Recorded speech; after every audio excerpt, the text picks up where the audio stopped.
तो cabinet mission की बातों के आधार पर संविधान सभा का चुनाव, जरा यहां पर भी कुछ बात लिख दीजिए। संविधान सभा का चुनाव, कैबिनेट मिशन के आधार पर संविधान सभा का चुनाव हुआ जुलाई 1946 को। जुलाई 1946 को। यहां देखिए क्या स्थिति बनी। चलिए देखिए, जो चुनाव हुआ इसमें ब्रिटिश भारत के कितने लोग थे, कितनी सीटें? ब्रिटिश भारत की जो सीटें थी वह थी 296, और जो है देसी रियासत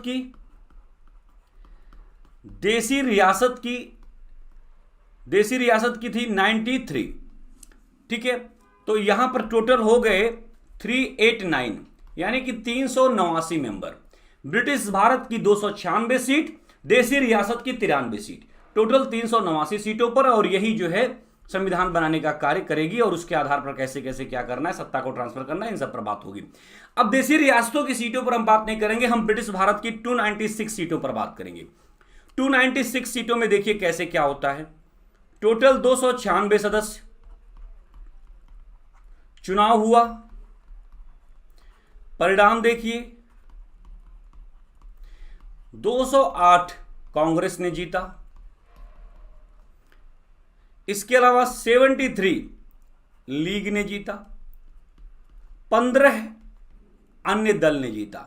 इसमें भी कहा जाता है कि इन 15 में भी कई लोगों का सपोर्ट था, और लगभग 212 सदस्य कांग्रेस के साथ थे, यानी कि 212 सदस्य कांग्रेस के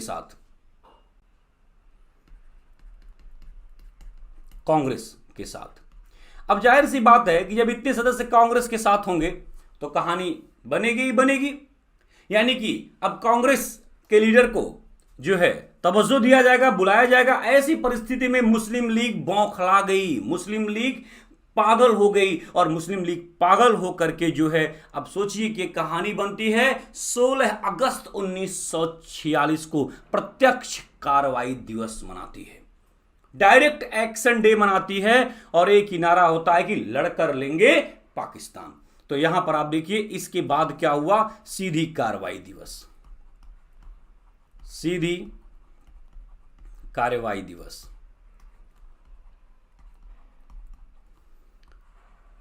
सीधी कार्रवाई दिवस 16 अगस्त 1946 को।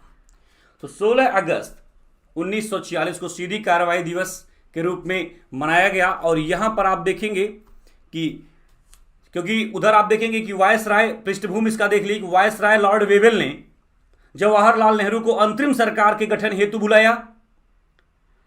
अब जाहिर सी बात है इस पे तनाव होगा मुस्लिम लीग को, तो कैबिनेट मिशन की योजना कांग्रेस ने स्वीकार कर ली थी, और उसके आधार पर इलेक्शन और ये सारी बातें।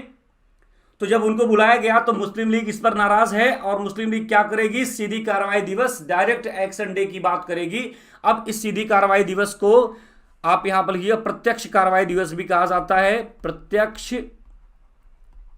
कार्रवाई दिवस भी कहा जाता है। ठीक है, इसी को डायरेक्ट एक्शन डे भी कहा जाता है, कई बार पूछा गया है। ठीक है, और कहा जाता है कि इसके बाद हिंदुस्तान में नरसंहार हुआ।